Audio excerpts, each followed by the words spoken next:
Shalom. Once again, I'm back again with another video. This topic is a little different from most of the topics that I get into. Most of the time, I'm more into feast days. My last video was how I study, my methods of study using the Strong's Concordance. And this topic is going to be, this presentation is entitled, What is Our Idea of Love? Basically, what I'm going to be talking about is the general idea that most people have about this word love, and and love in the scriptures. So I'm going to read a couple of notes, and we're going to get into the scriptures. Excuse me.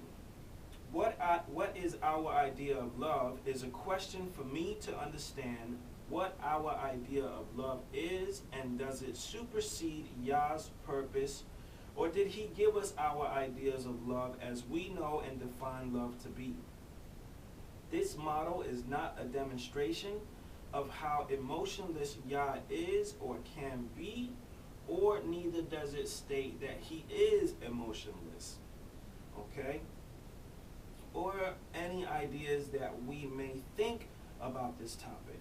But it is a demonstration of how we put the feel-good emotion of love above the purpose of unity and love.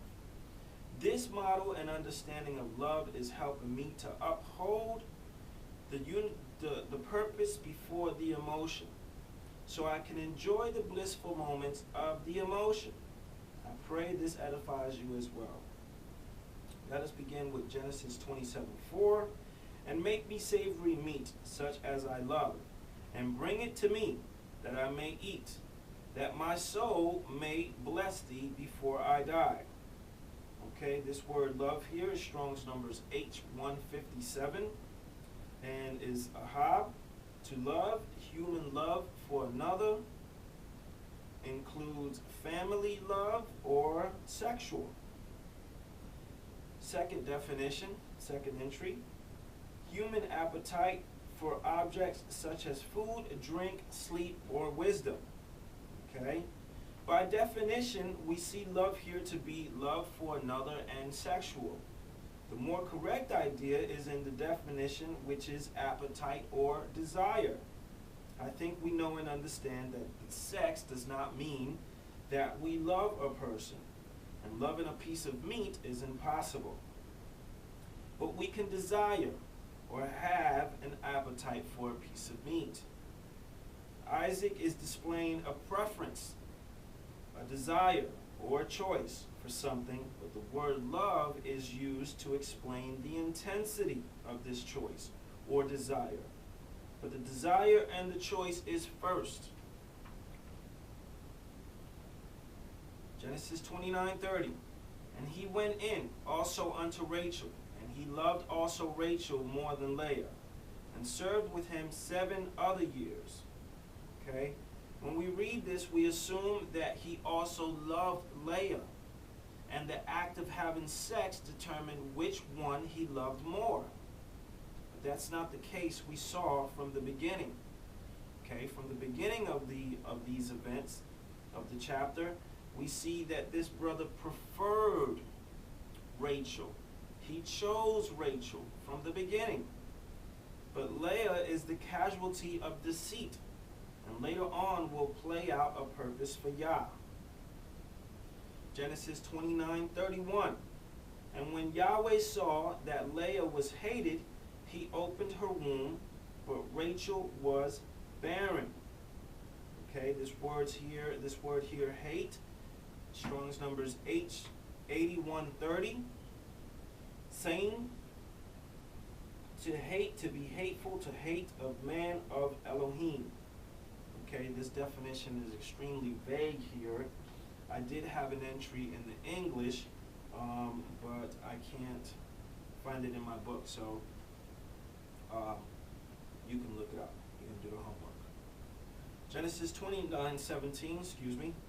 Leah was tender-eyed, but Rachel was beautiful and well-favored.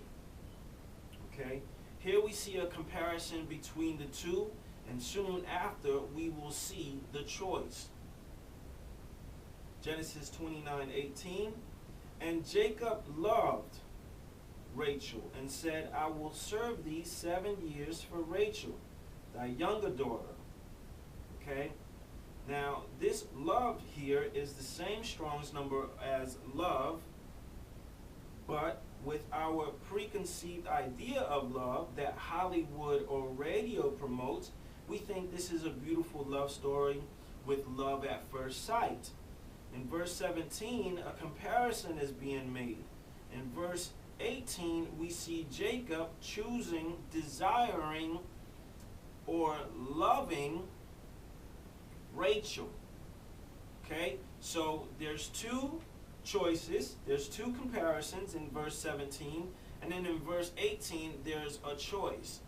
The word love is being used here, but the idea of making a choice or a desire or a preference should be the idea that's going through our minds when we see this word love.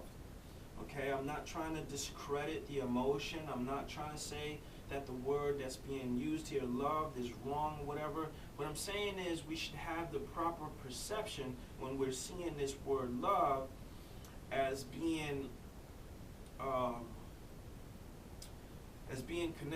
connected with a desire, with a choice or a preference. Okay, Genesis 29:20. And Jacob served 7 years for Rachel, and they seemed unto him but a few days. But the love he had to her, for the love he had to her. Okay? Now after 7 years, a strong emotional love or bind, as we know, can build, and even all the greater. Okay? For them, because at this time, this culture knew why a desire for a woman was present, as opposed to us, we think it's just for sex. But God's purpose is their understanding. Okay, so what I'm saying is, you know, after 7 years of being with this woman, of course, a strong emotional binding love had the time to develop. You see what I'm saying? But, you know, to say love at first sight, you know, to tie up emotions into stuff and so on and so forth on first sight, you know, that's more fairy tale, la la land type stuff. You know, a love, when I see love in the scriptures, it has to do more with a desire, a preference, or a choice. Okay? Now, man knew what was their purpose to get with a woman. Okay? And we're going to go over that. Genesis 2:24. Therefore shall a man leave his father and his mother, and shall cleave unto his wife, and they shall be one flesh. This is man's purpose, to leave mother and father. Okay? And also to be fruitful and multiply. So number one, you leave mother and father, you get with a woman, you be fruitful and multiply, and then you raise up the children in the way that they should go. Okay? These people had a clear understanding of what the purpose was of a man and a woman unifying together in that aspect. Some people, you know, just went off on the desire, the lust. That's a whole nother different study there. A lot of people get it confused because you use the word lust.